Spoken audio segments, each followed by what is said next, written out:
Hi guys, हम लोग बात करने वाले हैं पाइथन की। शुरू में देखते हैं कि पाइथन क्या होता है। सबसे पहले ये जान लेते हैं कि पाइथन एक्चुअली में जो सीखने वाले हैं हम लोग वह होता क्या है। पाइथन क्या है? Python is a clear and powerful object oriented programming language comparable to Perl, Ruby और जावा। पर्ल, रूबी के बारे में बहुत सारे लोगों को नहीं पता होगा, कोई बात नहीं। जावा के बारे में लगभग सब लोग जानते हैं।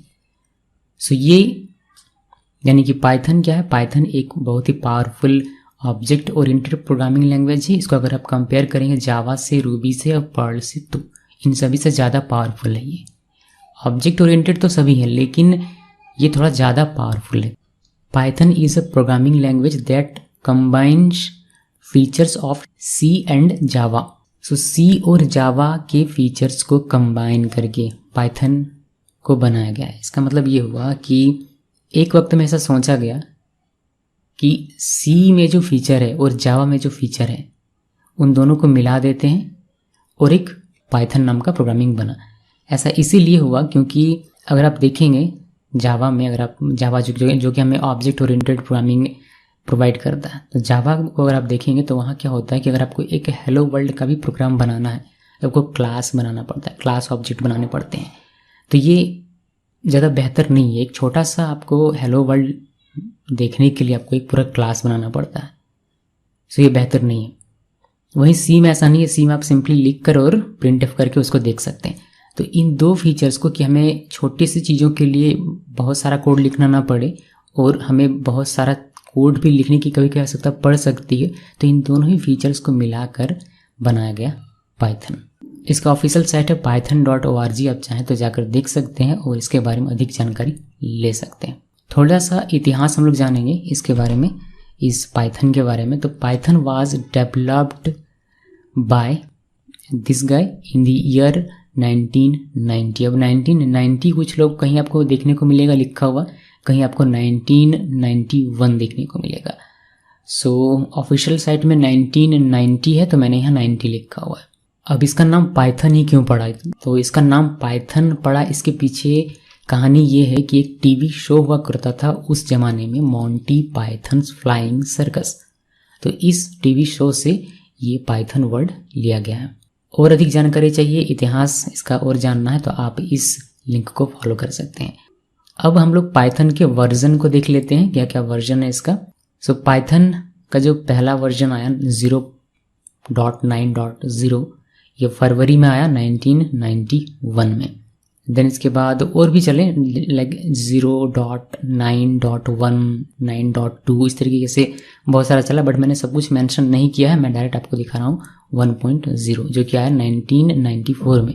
देन 1.1, 1.2, 1.3 इस तरीके से और भी चला, लेकिन उसको मैंने स्किप किया हुआ है।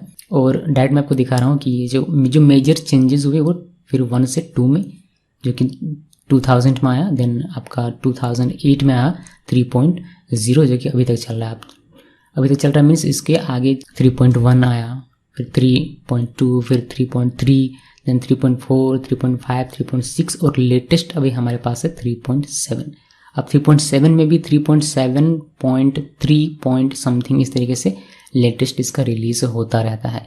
जो भी आप ऑफिशियल साइट में अगर अभी आप जाकर देखेंगे तो आपको देखने को मिलेगा कि मार्च 2019 में इसका एक नया वर्जन निकला हुआ है, जो कि 3.7.3 है आई थिंक, पता नहीं, याद नहीं आ रहा। हम लोग लेटेस्ट वर्जन इसमें देखेंगे। जो हमारा पूरा कोर्स होगा ये लेटेस्ट वर्जन में होगा, और ये है इसके कुछ वर्जन्स।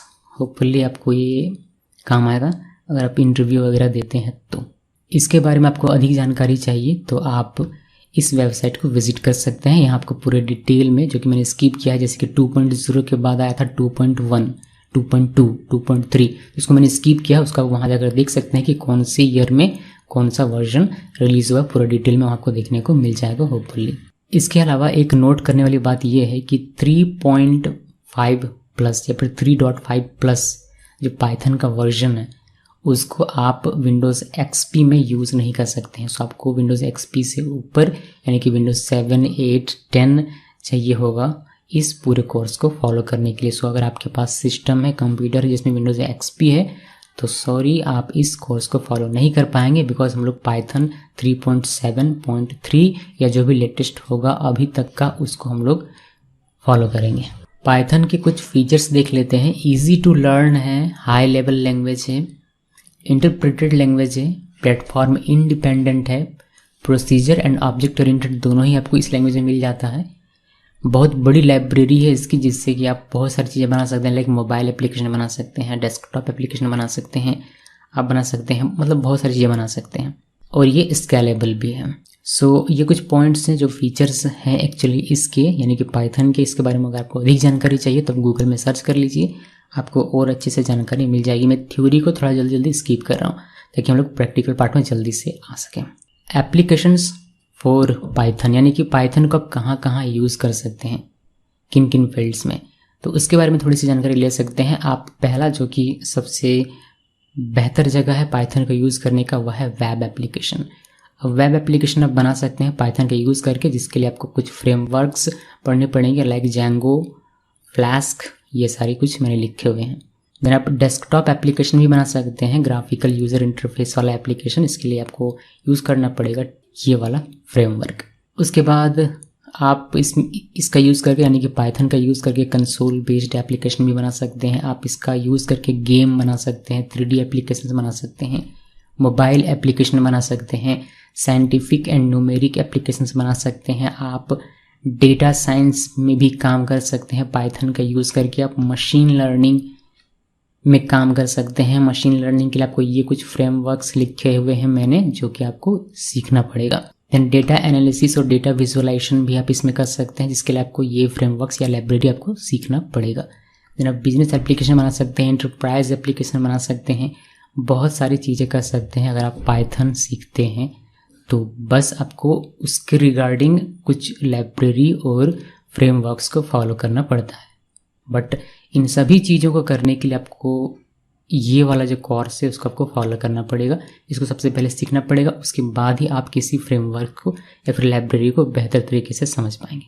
इसके अलावा ऑटोमेशन में, आर्टिफिशियल इंटेलिजेंसी में इसका यूज़ होता है, और भी बहुत सारी जगह है जहाँ आप पाइथन का इस्तेमाल कर सकते हैं। पहले इतना सीख लेते हैं हम लोग, उसके बाद हम लोग अगर मौका मिलेगा तो हम लोग देखेंगे कि मशीन लर्निंग में इसका कैसे यूज़ होता है, कैसे आप डेटा विजुअलाइजेशन में इसका यूज़ कर सकते हैं, कैसे आप मोबाइल एप्लीकेशन में, हालांकि मोबाइल एप्लीकेशन के लिए फेमस नहीं है मगर फिर भी कोशिश किया जा सकता है। देना हम लोग देख सकते हैं कि कैसे वेब एप्लीकेशन में इसका इस्तेमाल होता है, कैसे डेस्कटॉप एप्लीकेशन में इसका इस्तेमाल होता है।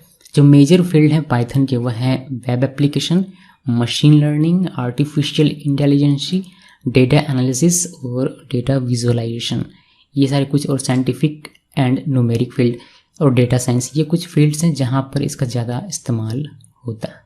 अगर डेस्कटॉप एप्लीकेशन के लिए इसका यूज़ नहीं होता है बहुत ज़्यादा, मोबाइल एप्लीकेशन के लिए भी इसका ज़्यादा यूज़ नहीं होता है, गेम के लिए भी इसका ज़्यादा यूज़ नहीं होता, कंसोल बेस्ड एप्लीकेशन तो आजकल कोई बनाता नहीं है।